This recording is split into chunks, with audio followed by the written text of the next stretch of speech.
Good afternoon. Good afternoon. First, I want to address the President's unhinged remarks a few minutes ago, begging me to call him. No, I will not call the President, asking him to send troops to Chicago. I've made that clear already. I know this has been an unsettling and difficult 10 days for the people of Chicago and Illinois. I'm going to do my best to share what we know as of today and speak frankly to the people of Illinois. Rumors have been swirling about what the White House has planned, and sifting fact from fiction has been increasingly difficult because Donald Trump's administration is not working in coordination with the city of Chicago, Cook County, or the state of Illinois. I want to take a moment at the top of my remarks to note how truly extraordinary it is for the federal government to refuse to coordinate with local law enforcement and government. Our state police regularly works with the FBI, the ATF, the DEA to go after gangs and gun runners and drug cartels. Under previous White House administrations, we regularly received notice and worked together on crime-fighting operations. This city has hosted major political conventions, flashpoint events like the NATO conference, and huge sports and entertainment gatherings over the years and across many presidential administrations. All those events required significant coordination between all levels of government. Some, like the Democratic National Convention last year, even required a limited deployment of the Illinois National Guard for broad security purposes, including especially preventing terrorism. For that four-day event, there were conversations and meetings that began 1 year before the convention between my office, the mayor's office, the county board president's office, CPD, state police, the FBI, the Secret Service, and the Department of Homeland Security. The mayor and I were briefed at the highest levels of government, and we pledged unwavering support in the effort to pull off a convention that kept attendees safe and protected the rights of all citizens to express their First Amendment rights. The convention was a true success because of that collaboration. Fighting crime requires coordination. We have experienced nothing like that over the past several days and weeks. On Saturday, the head of the Illinois State Police received a phone call from CBP's Chief Patrol Agent, Gregory Bovino, indicating that ICE would be deploying to Chicago. It's the first outreach we have received from the Trump administration on this topic. Bovino was short on details and long on rhetoric. So in the absence of significant federal coordination, we've gathered information from unauthorized patriotic officials inside the government and from well-sourced reporters about Donald Trump's plan, which is to deploy armed military personnel to the streets of Chicago. I'm aware that the President of the United States likes to go on television and beg me to call and ask him for troops. I find this extraordinarily strange, as Chicago does not want troops on our streets.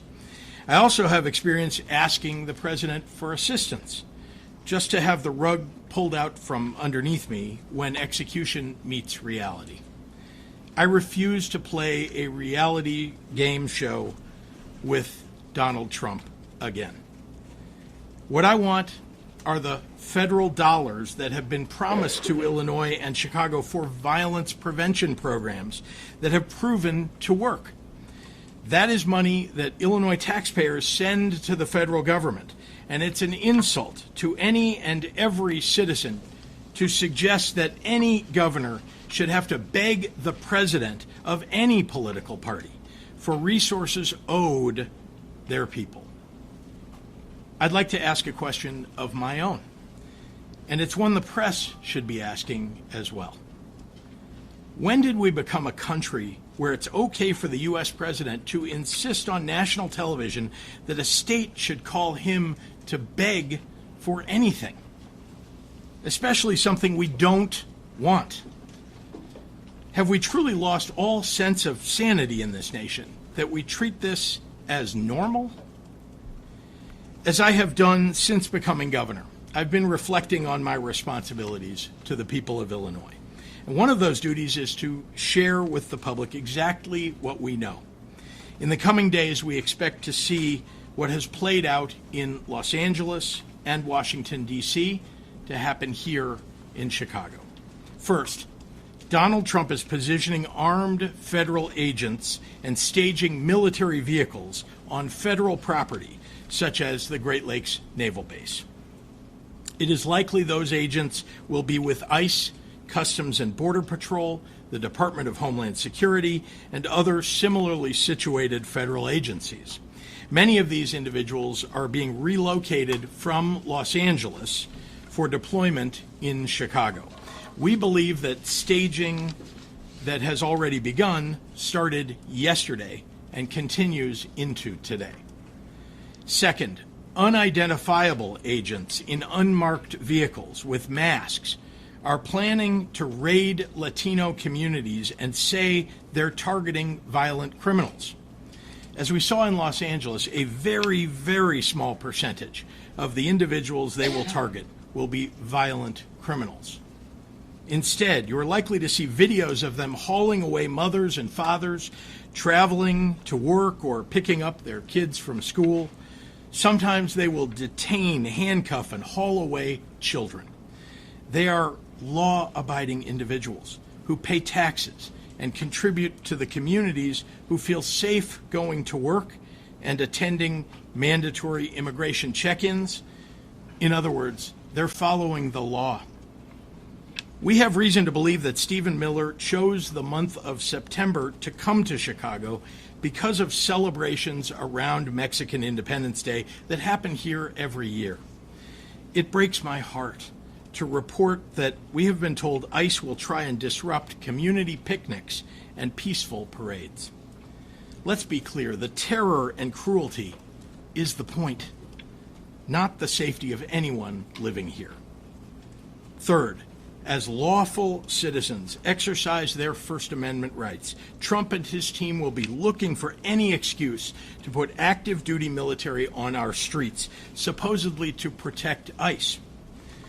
We have reason to believe that the Trump administration has already begun staging the Texas National Guard for deployment in Illinois. I want to be very clear on this point, and I want to speak directly to the press right now. We know before anything has happened here that the Trump plan is to use any excuse to deploy armed military personnel to Chicago. If someone flings a sandwich at an ICE agent, Trump will try and go on TV and declare an emergency in Chicago. I'm imploring everyone, if and when that happens, do not take the bait. Lastly, after about 30 days or so, we believe that they will pick up all of those resources that they send here to Chicago and send them to the next city in a blue state, ignoring cities in red states with higher violent crime rates than we have. None of this is about fighting crime or making Chicago safer. None of it. For Trump, it's about testing his power and producing a political drama to cover up for his corruption. If you need any proof of this, that it's all a big show, well, look at who they're putting in charge. Gregory Bovino, a guy who desperately wants to be a reality TV star. He led the cruel adventures of ICE in Los Angeles, and he's been sent here to do the very same thing. Go look at his social media. He terrorizes innocent people and then posts on TikTok edits of himself. Apparently, this is a Trump administration norm, because the last time we saw staged major ICE raids in Chicago, they sent Dr. Phil here to embed with the agents so he could get views and likes for his social media. When Bovino pulled these stunts in LA, people got hurt. 2 innocent people died trying to flee his masked agents. ICE opened fire on a vehicle without dangerous provocation. They detained a disabled 15-year-old, drew their guns on him. They have ripped mothers away from their babies and handcuffed 10-year-olds. In Washington, they pulled over firefighters headed to fight an actual wildfire and detained 2 of the firefighters on duty in that effort. And they want to bring all of that to Chicago. During one of Bovino's raids, U.S. Customs and Border Patrol's own data indicated that their officers had no prior knowledge of criminal or immigration history for 77 of the 78 people arrested. Again, this is not about crime. More and more reports around these raids include people who were stopped or detained because of how they look, and not because of any threat to the public. If any of this was about dealing with the complexities of a broken immigration system, then Trump would have had the Congress Trump Republicans control write and pass a comprehensive immigration bill. Not only has that not happened, there is no talk of any such effort on the horizon. I know how Donald Trump thinks because I've been governor during both of his terms. He has surrounded himself with groveling yes-men who are too weak to restrain his most violent and unhinged impulses, or who share those impulses. As a governor who cares about the well-being of my people, I can't live in a fantasy land where I pretend Trump is not tearing this country apart for personal greed and power. I have to deal in facts, and here they are. Crime is down in Chicago. Murders are down by almost 50% in the last 4 years. Shootings are down 57%. Robberies down 34%. Burglaries down 21%. Motor vehicle thefts down 26%. One violent crime is too many, and we have more work to do. But we have made important progress on safety that Trump is now jeopardizing. Just during the last week, I've been in neighborhoods across Chicago, from Bronzeville to South Shore to Chatham to Little Village. The president's absurd characterizations do not match what is happening on the ground here. He has no idea what he's talking about. There is no emergency that warrants deployment of troops. He is insulting the people of Chicago by calling our home a hellhole. And anyone who takes his word at face value is insulting Chicagoans too. Crime is a reality that we all take seriously, me especially. I've held the hands of grieving mothers who have lost their kids to gun violence.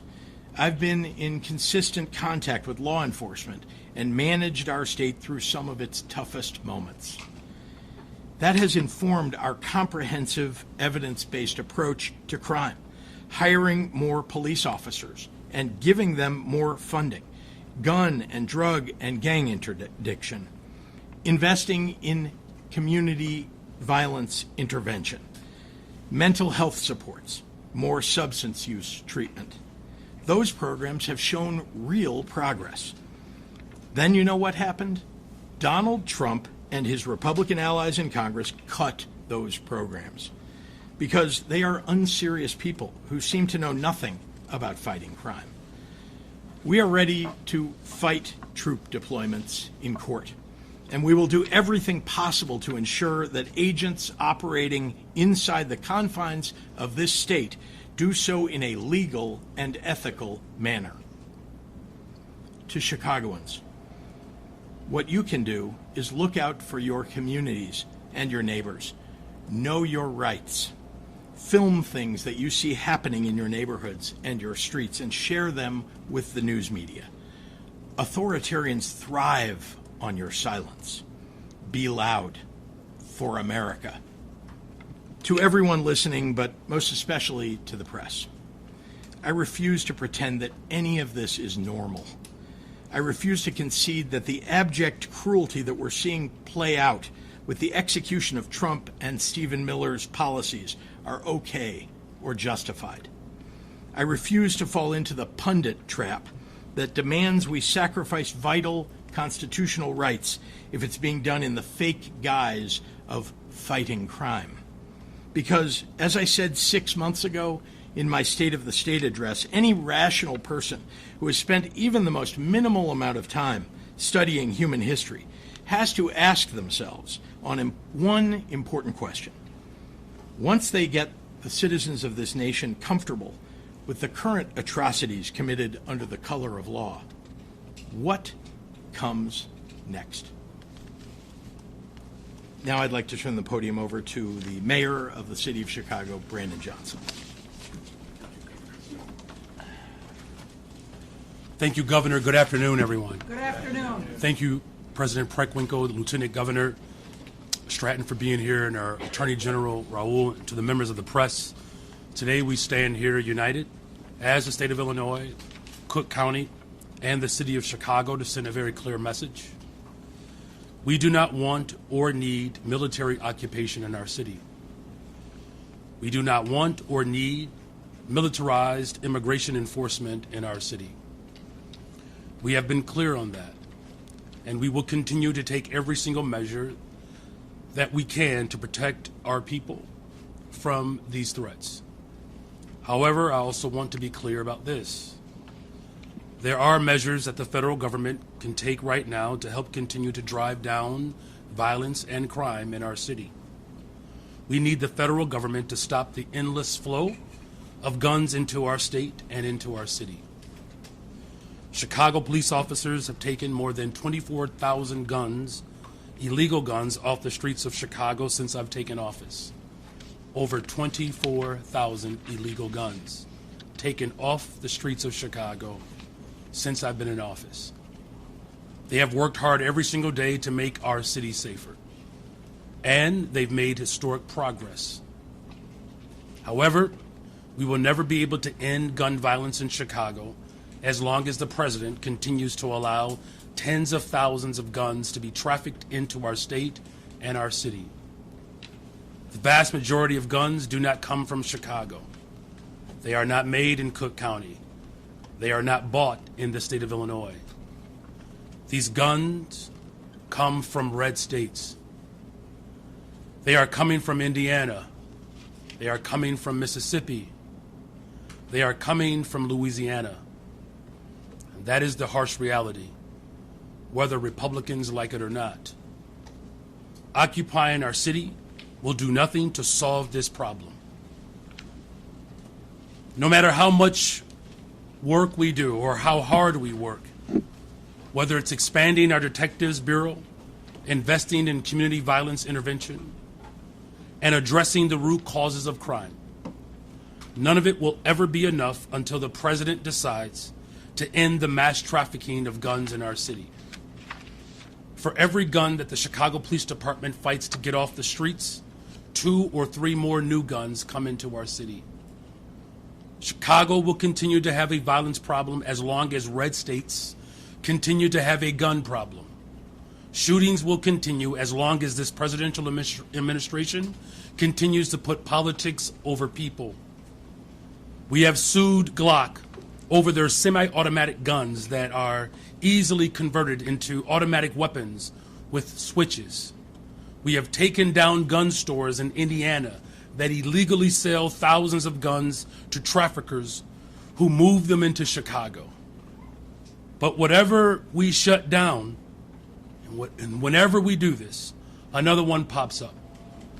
The governor has worked extremely hard to strengthen our gun control laws across our state. And as much as we would like to, we cannot send officers across state lines to stop this problem at the source. We only have jurisdiction over our own city. The governor only has jurisdiction over our state lines. It is the role, more importantly, the responsibility of the federal government and the president to stop the trafficking of weapons across state lines. For every shooting in Chicago, there is a gun trafficker in Mississippi making money. There is a gun trafficker in Louisiana profiting off of our pain. And this is a serious problem that has gone on for far too long, and it requires serious solutions. We wrote a letter to President Biden after a mass shooting in Chicago 2 years ago, asking for more resources to stop gun violence in our city by deploying federal agents to hold these gun traffickers accountable. President Biden responded with more resources and stronger enforcement, and that alone had a significant impact on gun violence in our city. We need President Trump to do the same. Instead of using militarized ICE agents to terrify our communities here in Chicago, instead of sending in Border Patrol to our city to detain mothers and fathers who have called Chicago their home for decades, working class people who pay their taxes and make our communities stronger, they should direct those resources to taking down gun traffickers so that we can finally put a stop to the violence. If the Chicago Police Department had a fighting chance, we could end gun violence in Chicago. But as long as this president allows hundreds of thousands of guns to come into our city, we will always be fighting an uphill battle.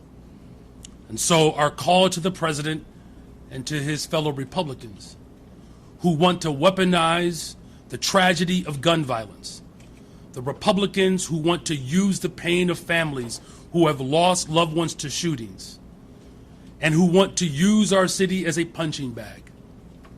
Our response is that they should get their own house in order before they say anything about the city of Chicago. We have done tremendous work with the Bureau of Alcohol, Tobacco, Firearms, and Explosives, ATF in Chicago. On August 4th, ATF worked with the Chicago Police Department to take 171 guns off the streets in just one action. They took 64 machine gun switches. These are devices that turn guns into automatic weapons, and they are almost always found on the scene of mass shootings in our city. These guns are linked to shootings and homicides in Chicago going all the way back to 2017, including the killing of a 14-year-old boy. So my question is, why did Trump cut $468 million from ATF's budget in his nasty signature bill? Why did he cut funding for the agency responsible for getting guns off our streets by almost 30%? Why did he cut 1,465 positions from an agency that is so critical to reducing gun violence? They cut funding from the agency that is actually stopping gun traffickers so they could increase funding for ICE and Border Patrol. I'm going to repeat that again so that it sinks in.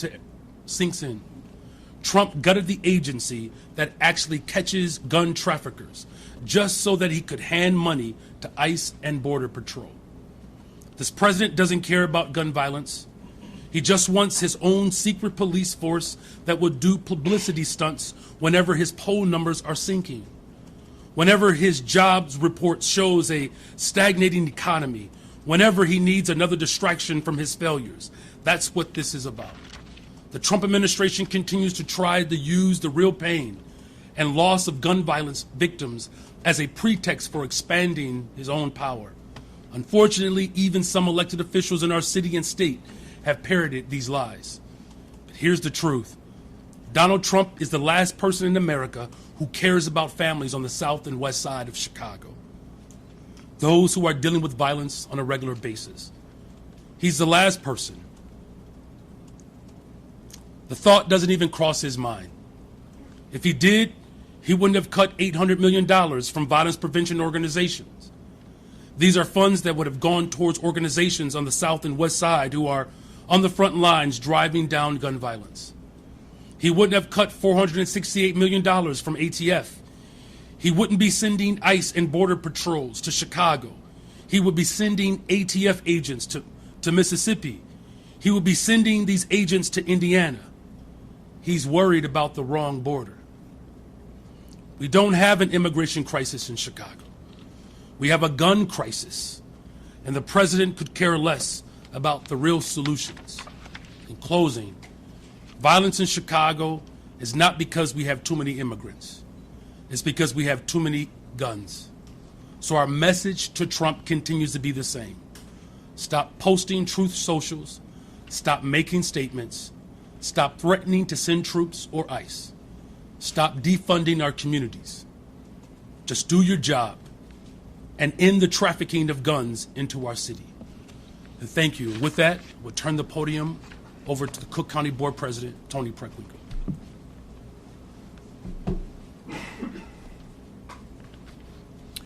Good afternoon. Good afternoon. I want to thank all of you for being here today. Thank you, Governor Pritzker, Lieutenant Governor Stratton, Mayor Johnson, Attorney General Raoul, for standing in solidarity with the people of Illinois, Cook County, and Chicago. 4 years ago, leaders from the county, the state, and the city formed the Government Alliance for Safe Communities to collaboratively confront the gun violence crisis. This alliance works to maximize the impact of public funding, build cross-sector partnerships, and support organizations working on the ground to reduce violence.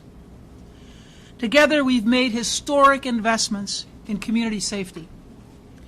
Over the last 3 years, Cook County alone has invested over $100 million in community violence intervention and other evidence-backed violence prevention strategies.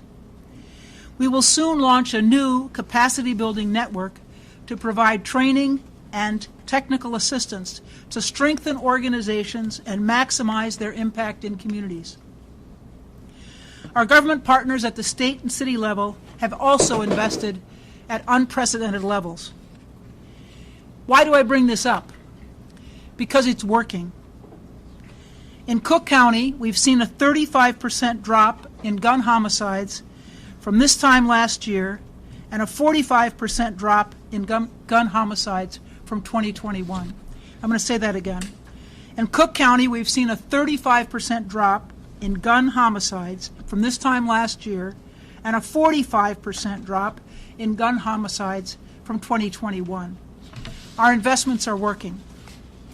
Meanwhile, President Trump is freezing $158 million in funding for violence prevention programs in cities like Chicago. He's dismantling the Office of Gun Violence Prevention and terminating more than $800 million in anti-violence grants nationwide. Needless to say, crime prevention is not his true agenda. The President is reducing resources that are working while undercutting local efforts. He is deploying active duty military personnel within our own borders. This is our America today. I say all this as we gather at a critical moment in our nation's history. For generations, our parents and grandparents believed that democracy was not simply an idea. It was a promise that people, not soldiers, should decide the future of our communities. That promise is now being tested. Threats from the federal administration to send ground troops to Chicago will test us. Let me be clear.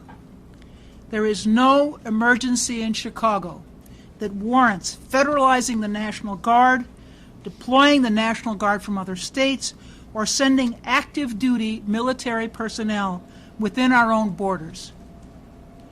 Their presence has not been requested by local leaders.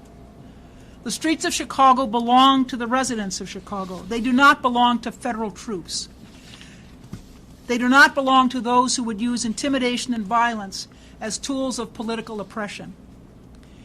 As the president of Cook County Board, I've spent my career working to make our institutions more fair, just, and accountable. Democracy is strongest when our people feel empowered, not threatened. If our residents see soldiers in combat gear patrolling their neighborhoods, they won't feel safer, they'll feel intimidated. Rather than troops, here's what's needed. We need the Trump administration to pass bipartisan, comprehensive immigration reform. Restore community violence intervention grants. Lower the costs of goods impacted by tariffs.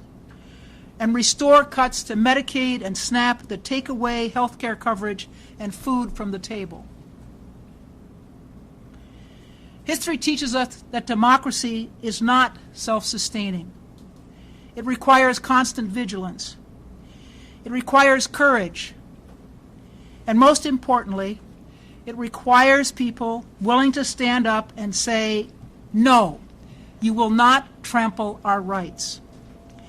To the people of Cook County, I say this: do not be intimidated. Do not be silenced. Democracy depends on your voice, your courage, and your peaceful, I'll say that again, peaceful participation. Stand tall, speak up, and remember that no troops, no weapons, no show of force is stronger than united communities that refuse to yield our rights. Chicago will not succumb to threats, and Cook County will not be silenced. I'd like to welcome to the podium the Attorney General of the State of Illinois, Kwame Raoul.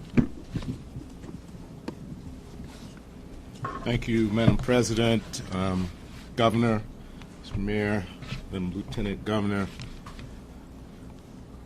I'd like to repeat something the Governor said. We cannot, and not anybody in this room can be dumbed down to believing that any of this is normal. President Trump has been utilizing the notion that he and he alone can deal with crime in American cities, and his preferred tool in doing so is the American military. The problem with this approach is that it's both bad strategy and illegal. I won't deny on any day that we do have a serious crime problem in Chicago, as do American cities throughout the nation, in red states and in blue states.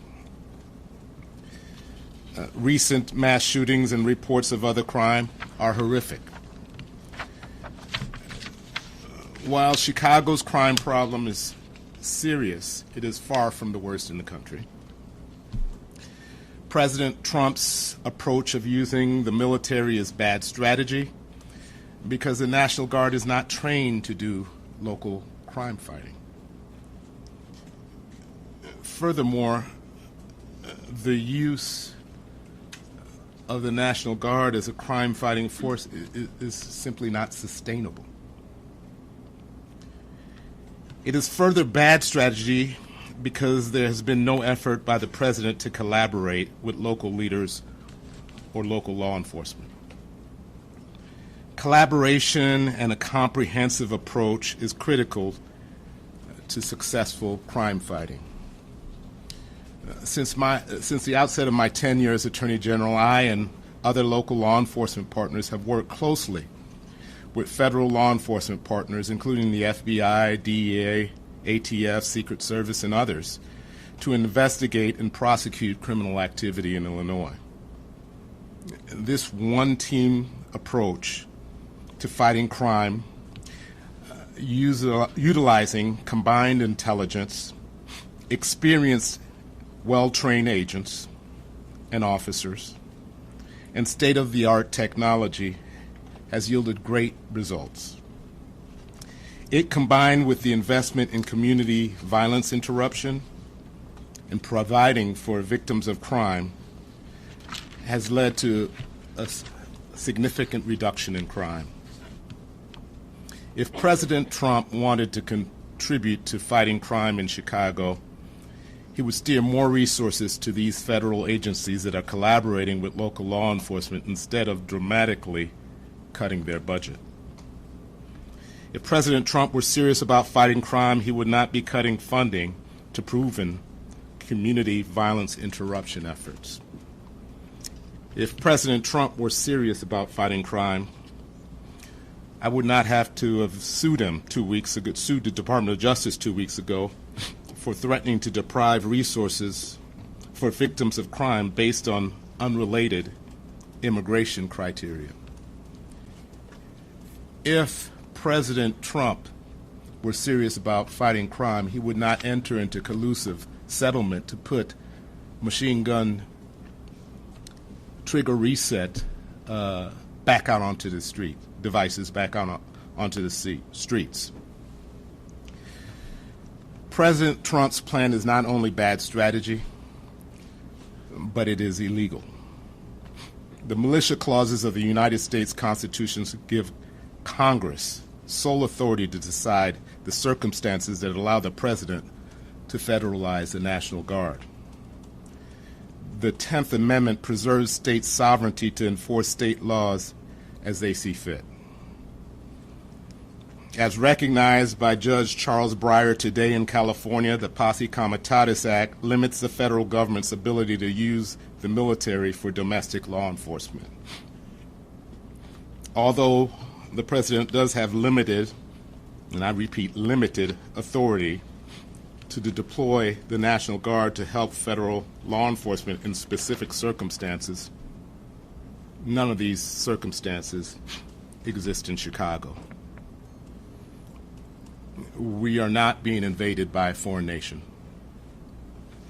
There is no rebellion against the federal government as there was on January 6th.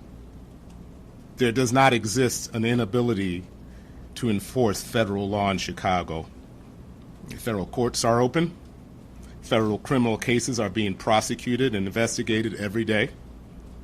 And as I mentioned, federal criminal investigations in collaboration with local law enforcement are taking place on a daily basis. The President has failed to establish that any of these prerequisites required by Congress through the Posse Comitatus Act exists. Let's be clear. The President's plan is not about fighting crime. It's purely performative. He wants to demonstrate a show of military force towards American citizens as we would only see in authoritarian countries like China, North Korea, or Russia. He is hoping to sow chaos by inciting out-of-control protests. Chicago, we have demonstrated that we can protest peacefully. It is imperative that we do not take the bait. Exercise your First Amendment rights, but do so peacefully without violence or destruction of property. I invite folks to visit my website, IllinoisAttorneyGeneral.gov, and review free guidance before you participate in protests. This administration frequently disregards our Constitution and federal law. In fact, the President has even questioned whether he has to comply with our Constitution. But we are here to say that no president can flout the Constitution, not here in Illinois. In Illinois, we care about the rule of law, and we intend to preserve it. As Governor Pritzker already said, there is no emergency in Chicago. I've been in touch with the governor's office and the City of Chicago Corporation Council, and we will not hesitate to take action to protect our residents if this administration breaks the law or violates our Constitution. And with that, I'd like to pass the mic to our Lieutenant Governor. Hello, everyone. I'm Juliana Stratton, and I'm so proud to serve as Illinois' Lieutenant Governor at this moment in history. Thank you to Governor Pritzker, Mayor Johnson, President Preckwinkle, and Attorney General Raoul, and everyone standing here together preparing to defend our people. I've dedicated my entire career to creating safer communities across our state. As Lieutenant Governor, I lead councils and initiatives focused on addressing the root causes of violence and delivering peace. I've had countless conversations with people who have been impacted by crime, and I can say, without a shadow of a doubt, that no one, absolutely no one, has ever asked to militarize our city. This performance by Donald Trump and the puppets in his administration has nothing to do with eliminating crime. This con is about power, control, and fear. Trump is weaponizing federal agents against vulnerable communities in an effort to scare us all. When we see our neighbors snatched from the sidewalk and peaceful residents thrown into unmarked vans, it will hit a nerve, and it should. But he is banking on the heartbreak any decent person would feel watching this abuse so that he can manipulate tensions and further his power grab by sending actual soldiers into Chicago. The Pritzker-Stratton administration has been working closely with community and advocacy organizations to prepare resources ahead of this invasion. And while we can't take the fear of this moment away, we can help equip you to face whatever comes next. If you or someone you love aren't sure what resources exist for immigrants in our state, I want you to go to IllinoisImmigrationInfo.org. Let me repeat that, IllinoisImmigrationInfo.org. On the front page, there's a red button that says Learn Your Rights. That takes you to a complete Know Your Rights toolkit where you can access specific guidance for different scenarios. Also on that front page is a red button that says Get Legal Help. If you or someone you know needs an immigration lawyer, this page has resources for finding representation. IllinoisImmigrationInfo.org also offers a family emergency plan template so you and your family can make a plan together before anything happens. And if you do end up facing an immigration emergency, call the Family Support Network hotline at 1-855-435-7693. There are translation services available and people ready to help. Our goal is not to scare anyone, but to prepare everyone to face some ugly realities in the coming days. Many Illinoisans who look a certain way are going to spend this time living in deep fear. That will mean skipping celebrations, avoiding certain places, and keeping in constant contact with your loved ones. The best thing that those at risk can do in this moment is to prioritize your health, mental wellness, and safety above all else. To those who have the privilege of never knowing what it feels like to question your safety because of how you look, this is your moment to step up and step in. Raise your voices on behalf of those who cannot. Chicago has a long history of peaceful protest. We're no strangers to calling out corruption and speaking up when our rights are on the line. We've shown that peace begets progress, and it's time to do it again. This version of America is not safe for anyone's American dream, but it can be if we take each other's hands and push back against this hate with every fiber of our being. Despite the gaping lack of humanity in Trump's soul, we know who America really is. A place where our ancestors triumphed over evils even greater than those we face today.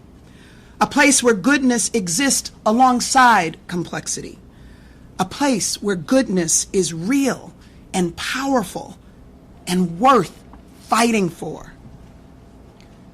We are with you, Chicago and Illinois. Our only way forward is together. And so, together, we will march. With that, I will ask Governor Pritzker to come back to answer questions from the media. Thank you. Rose. Where your intel comes from related to the Texas National Guard, because sources in the Texas governor's office just told my colleagues that that's not accurate. Well, good. Keep asking. And let's be clear, I'm not going to reveal the sources. These are people who are patriotic Americans who either work in the administration or work in the various branches of the military who've been willing to share what they know with us. Governor, what's your name? Jose Luis Mendoza Gonzalez and the Little Amy has been charged. Say that again, I'm sorry. Challenging the president in court is going to take a while. Are you projecting any type of fiscal intervention in case there are raids in Latino communities? like physically intervening. We're not asking any of our law enforcement to interfere with the federal government agents that are coming. We are suggesting that there are people who no doubt will be deeply concerned about this, citizens, residents of Chicago, who will speak out, who will film situations that occur and make sure that they're known to the media and that they get known to the rest of the American public. You responded to one part of what the president said in the Oval Office, but he also said, when asked about the National Guard in Chicago, said, quote, "We're going in." Can you respond to that, and can you tell us, are there any plans for a preemptive lawsuit? Well, there's no such thing as a preemptive lawsuit. If something occurs that trips the wire that allows us to go into court, and I'll just look at the Attorney General when I say this to get his confirmation, we absolutely will go into court, but that hasn't occurred yet. His comments aren't enough to trigger that? We're going in is not enough. No, we don't know this particular factual basis that he would be suggesting to federalize the Guard, and so we have to be able to respond to facts, not predicting what he's going to be relying upon and what they're going to be doing specifically.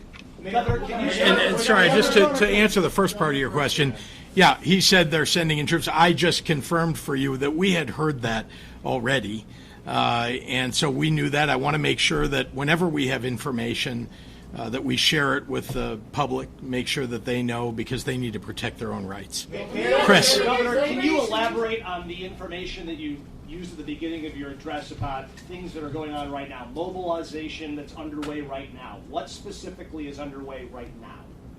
Well, we're aware from some media reports, as well as from reporters who have pretty good sources, that they, in fact, have gathered ICE agents and military vehicles, and that there are more ICE agents that are on the way. And again, many of the people who are coming seem to be coming from Los Angeles and having been part of that raid. So if you want to look at what it is that they're planning to do, you could just look at what they did in Los Angeles. Harris. Mayor, can I ask you? Mayor Johnson, Mayor, allowed wait, to answer questions? I'm sorry, Mayor.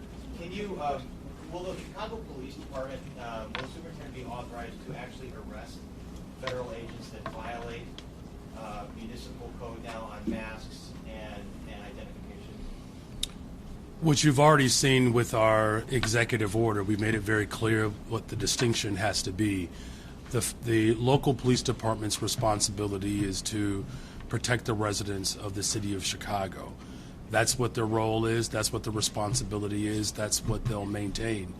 The whole point of this is to, ensure that all of the residents across the city of Chicago understand and know the distinction between what the federal agents are engaged in the role of the local police department.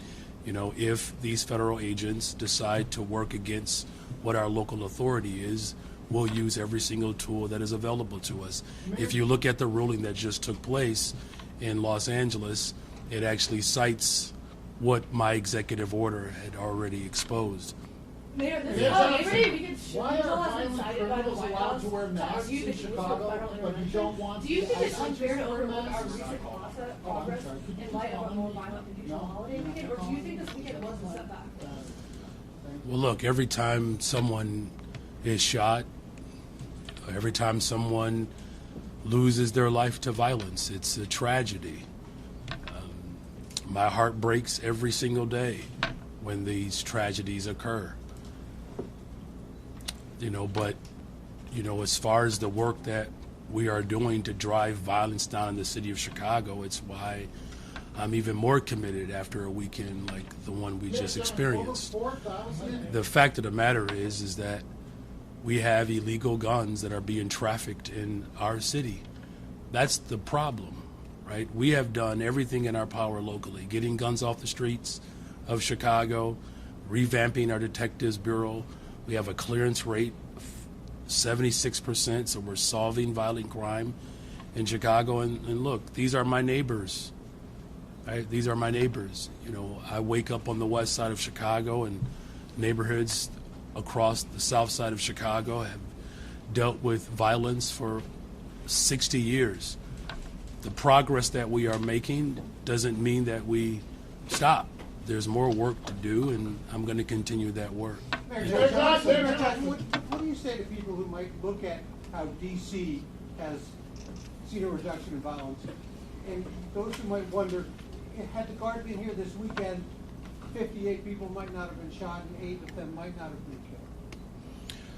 Well, if you look at what's happening in D.C., I believe the vast majority of the interactions were for traffic stops and misdemeanors.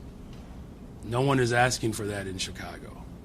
In fact, the amount of money that is being spent by the federal government, if we were to have those resources in Chicago right now, I could reopen every single mental health clinic that was closed. You don't think I can hire violence numbers would have been different? I can hire every single young person that was looking for a job. We could double the amount of individuals who are serving as CVI workers. Here's the harsh reality. What the president is proposing does not set us up for long-term sustainability. He's not serious. Because here's another question I would ask. If he was serious, why would he cut 30% from the ATF budget that we have been working with over the course of my administration to get illegal guns off the streets? Yeah. Mayor Johnson, over 4,000 people have been shot. Yes, since yes, you've ma'am. become mayor. Hi. So. Is this for the governor? Yes. Okay. All right. Sorry. You mentioned that you have been concerned that this is the Chicago was targeted using Mexican Mexican Day festivities. Can you speak to any precautions that you're advising for those organizations that are planning those events, or any kind of conversation that you're having about? We're learning more about it. It's been mentioned as some of the aim of Stephen Miller. I have not heard that yet from ICE, but we know that what Stephen Miller wants to have happen with ICE is usually what happens. So we're deeply concerned about it. No doubt the mayor, our state police, our CPD, all are going to be on guard, thinking about how do we preserve the lives of and the livelihoods of and protect the people of the city of Chicago in a circumstance where they're simply celebrating their heritage. They shouldn't be interrupted in this way. This is an aim of this government. They don't actually care if you're here and undocumented. They just care if your skin color is a little off of theirs and that you're Latino. They're going to just target you without knowing anything. By the way, does anybody in this room walk around with citizenship papers? I mean, really, none of us have citizenship papers on us.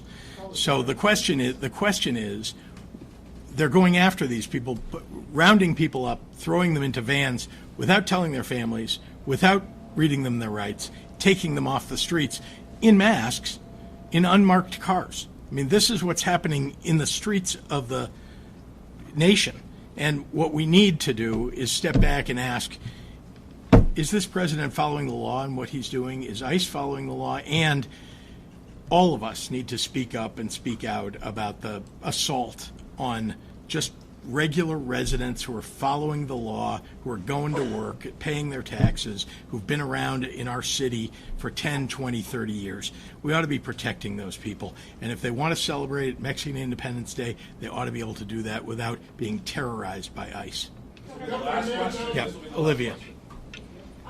Some weeks ago you called for mass disruption, fighting everywhere all at once. Today you said, don't take the bait. They're going to want to send in more troops. What exactly are you suggesting that Chicagoans do and Fort Jones do? And just to follow up on the last question, are you suggesting that people change their plans for Mexican Independence Day and that sort of thing? I'm not suggesting anything about that. Certainly the Chicago Police Department, the City of Chicago, that's hosting the Mexican Independence Day events, will work with state police and others to determine how that ought to be handled. Sorry, your first question is just the focus from what I said a few weeks ago, or actually a couple of months ago. Yeah, guess what?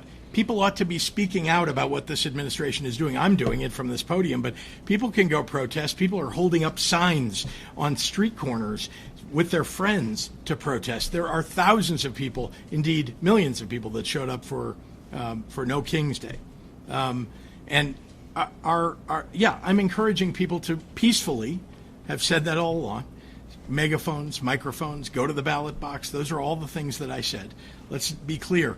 And to the extent that people want to protest, they have that First Amendment right to do so. All I'm saying, as I said back then, is that you ought to do it peacefully and that you ought to make your voices heard.